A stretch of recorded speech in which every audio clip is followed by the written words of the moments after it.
You're listening to Queer Tasmania. Queer Tasmania. Queer Tasmania. Queer Tasmania. Queer Tasmania. With Gary Wakefield.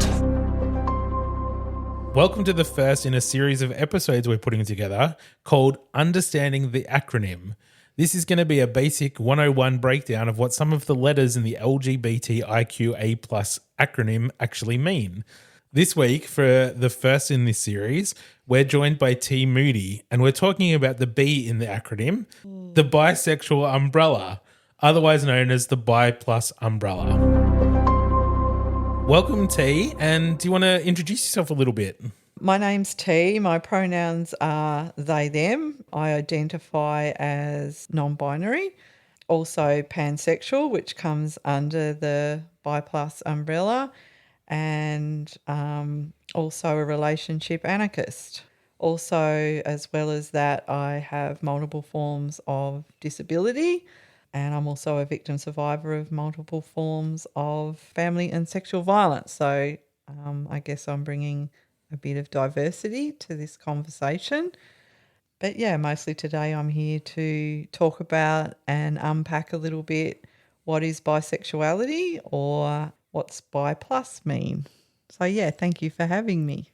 Thank you for coming in. I really appreciate it.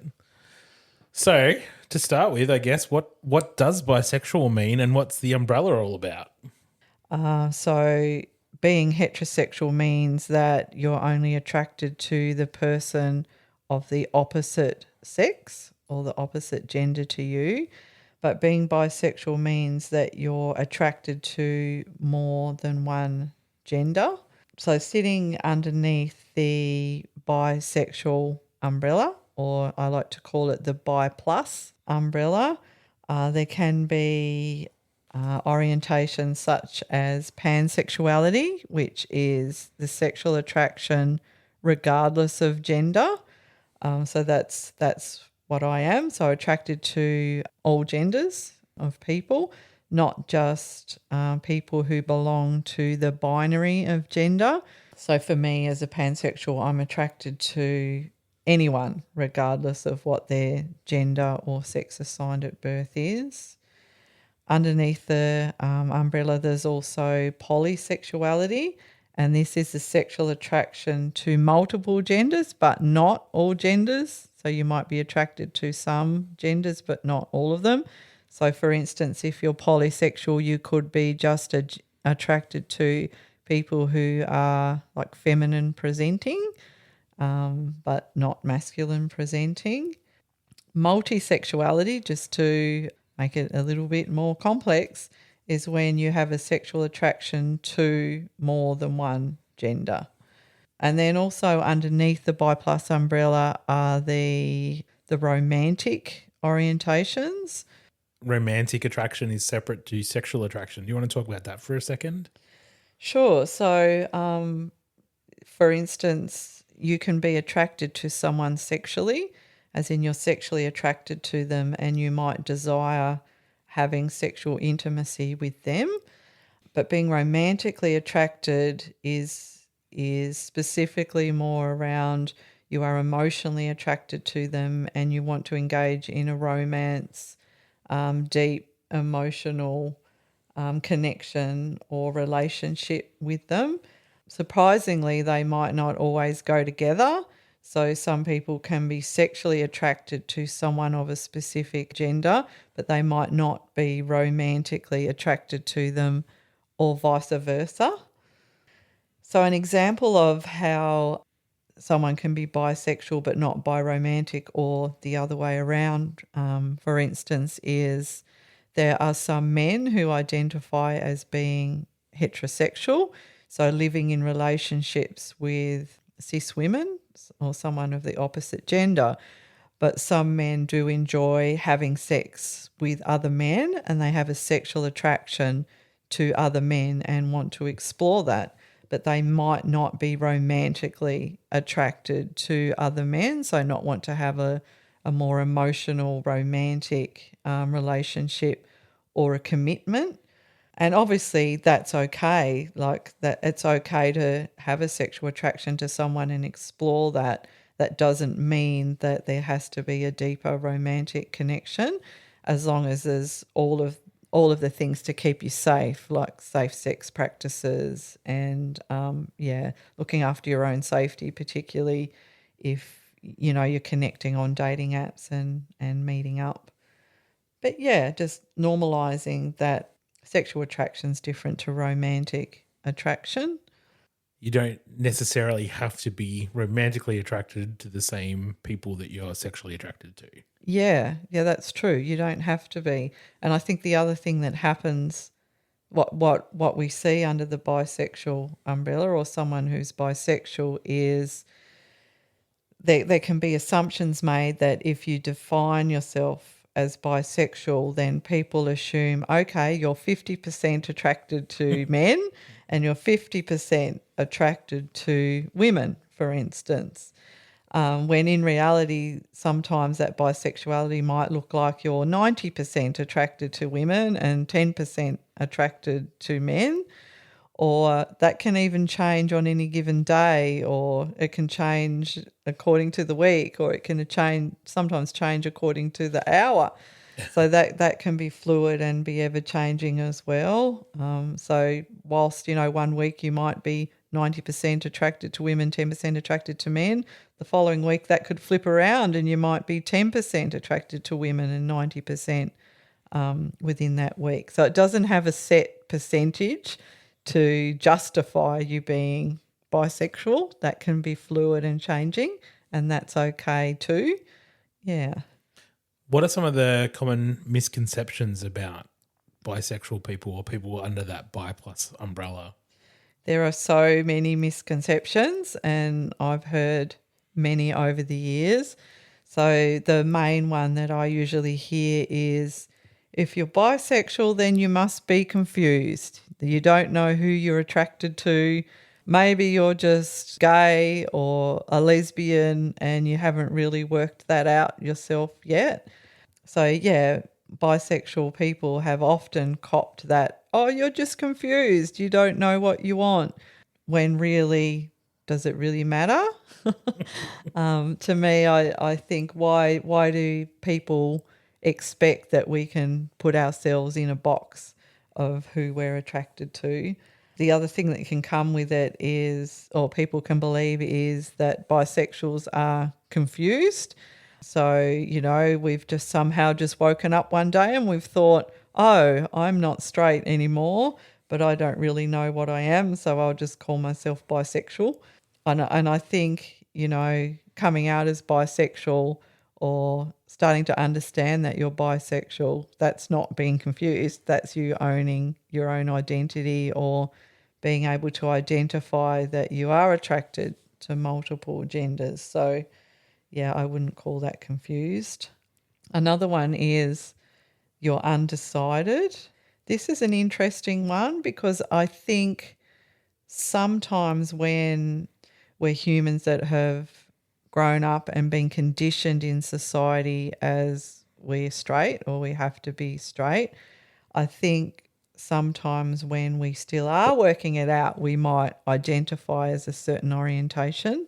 Sometimes people might initially identify as bisexual while they just start exploring relationships with people other than the opposite gender to work out for them exactly what it is. But I don't necessarily think we're undecided. I think I would more likely call it exploration or sexploration in working out what it is.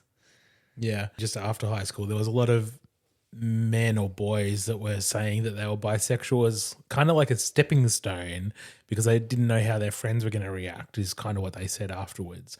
I didn't know how people were going to react, so I said I was bisexual because that's more accepted by the other guys than me just saying that I'm gay. So I think that adds to that misconception.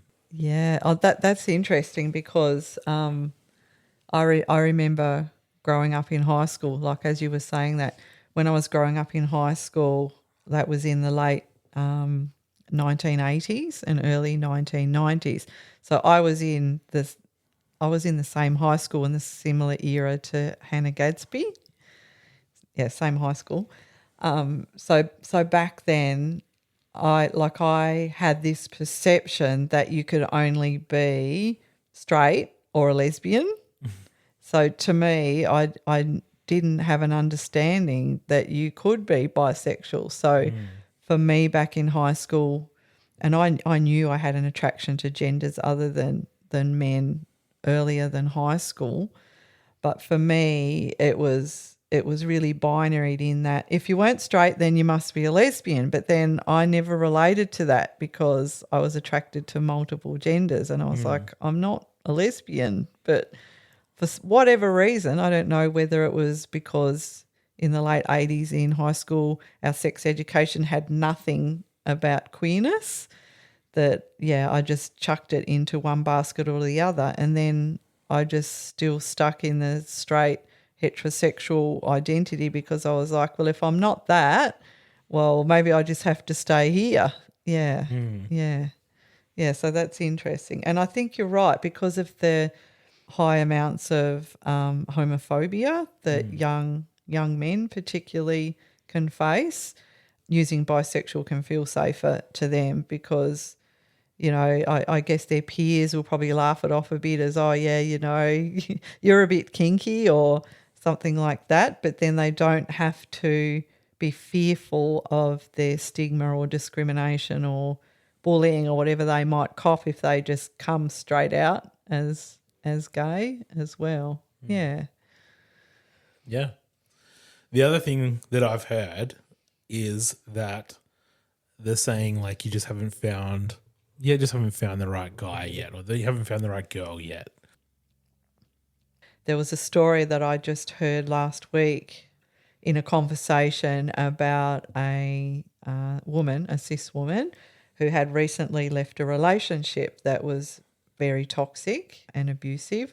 And I was sitting in a conversation and somebody made the comment that she had come out as queer and now has a partner that's a woman, so obviously come out as a lesbian. And in that conversation, somebody said, well, no wonder she's gone over to the other side after being in a toxic relationship with that man that would turn anybody lesbian.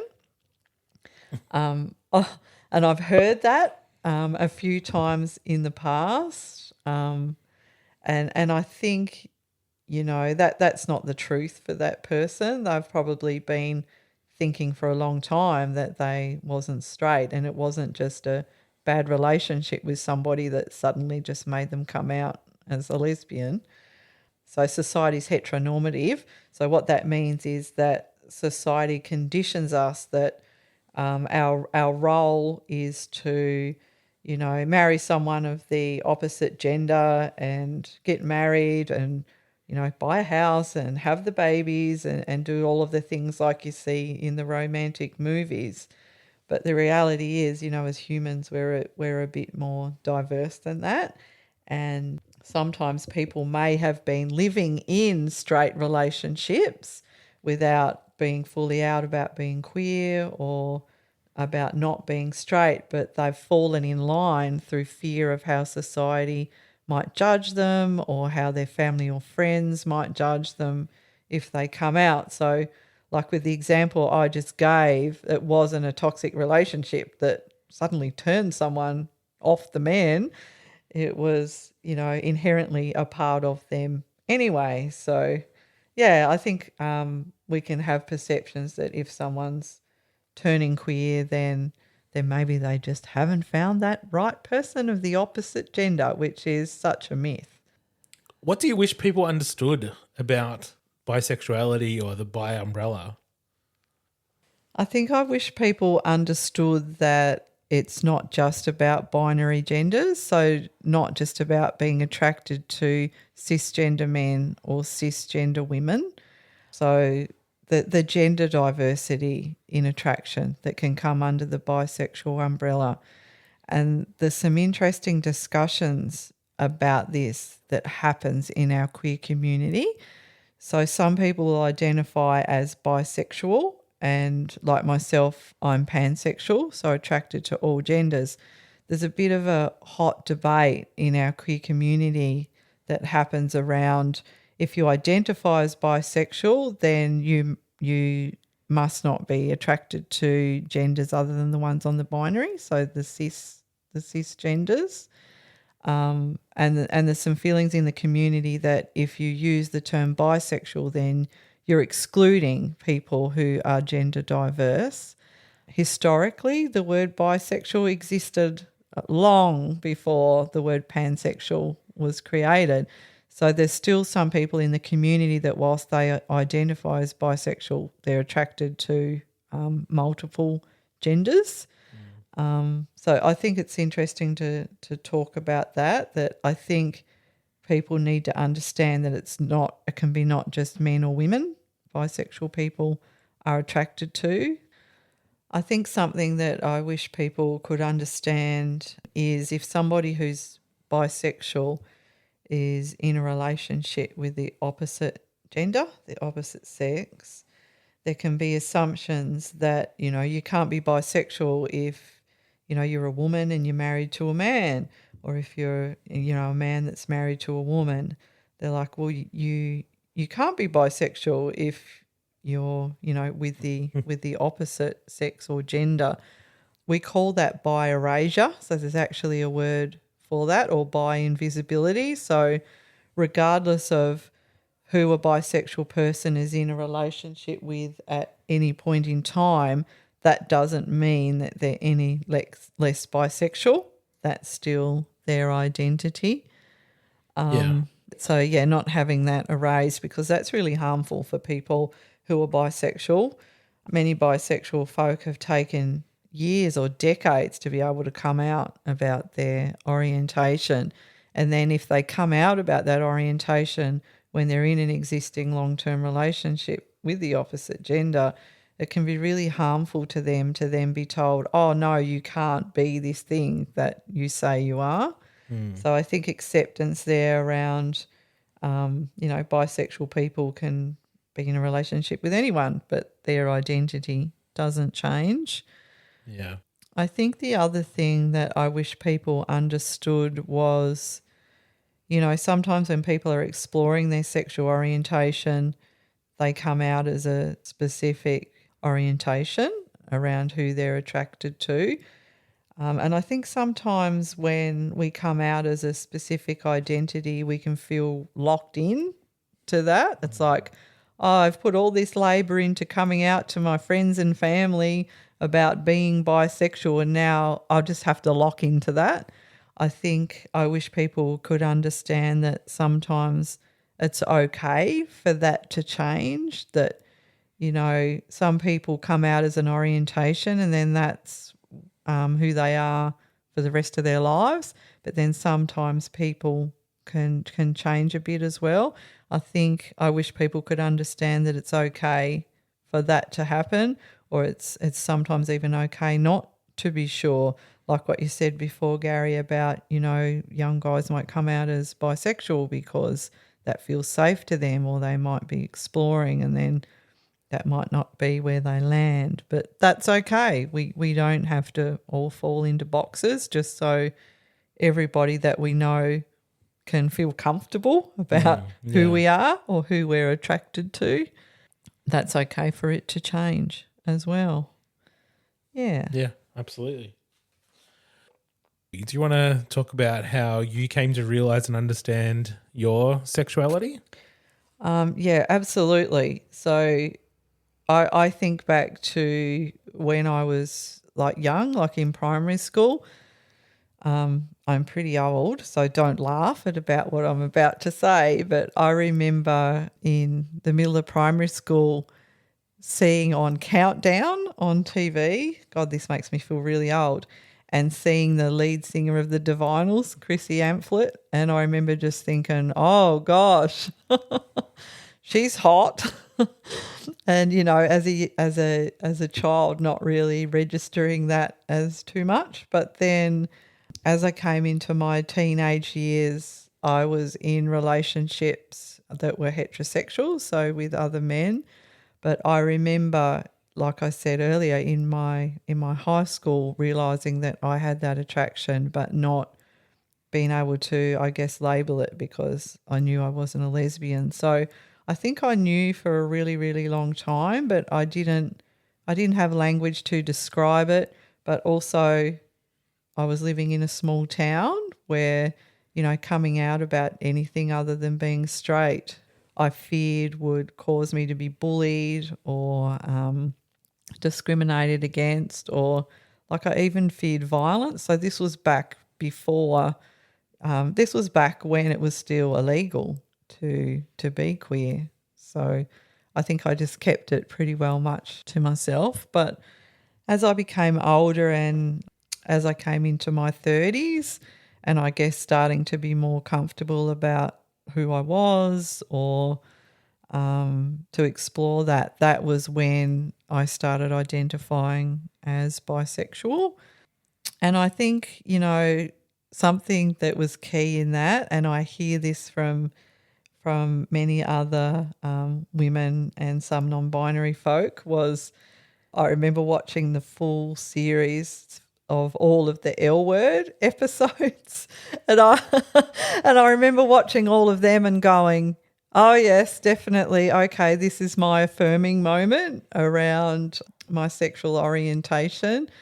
I had a huge crush on Shane, and anyone who's watched the L Word will know what I'm talking about. I think, whilst that was a drama TV series, that's probably how I started to come to terms with my own sexual orientation as well as gender. So that took me on a bit of a deep dive, and I remember I watched it all back to back, and then I came to the end of that, and then I went, oh, so what do I now do with what I know about myself? And it was just lucky that I had a really supportive partner, husband, who I could have those conversations with no judgment, and lots of love and understanding around what I was journeying. So what was key to me was people close to me supporting that and being willing to, still unconditionally, I guess, love and support me throughout that.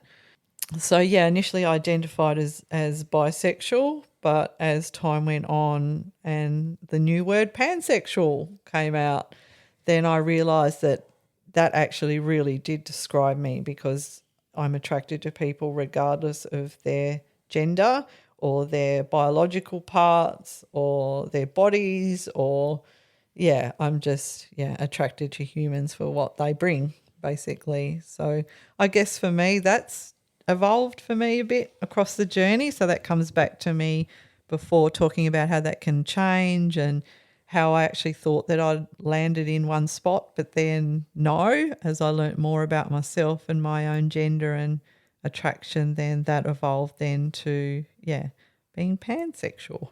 Thank you for sharing that with us.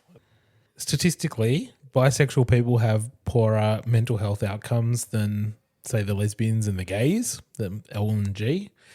Why do you think that is? This is a really good question. I think that's because we're still fighting a lot of the bi-erasure. And I think what we've seen happen over many decades, and I've seen this evolved, is people who are lesbian or gay are probably more increasingly accepted because all of the advocacy and raising awareness and community acceptance work that's gone into that, particularly even so after the marriage equality debate happened. I think bisexuals or bi plus people, we're still fighting for some credibility to be really acknowledged in this is a solid identity and an orientation. I think we still fight a lot of that community assumptions that we're just experimenting, that being bi is a fun thing to do at the swingers party instead of it being a true identity for us. I think we've still got a long way to go there to claim our space, but I'm seeing the movement grow even more. So I'm hopeful that, mental health wise, things might improve for us. The other thing that bisexual folk face is higher rates of relationship violence than the heterosexual people or anyone else in the LGBTIQA plus acronym.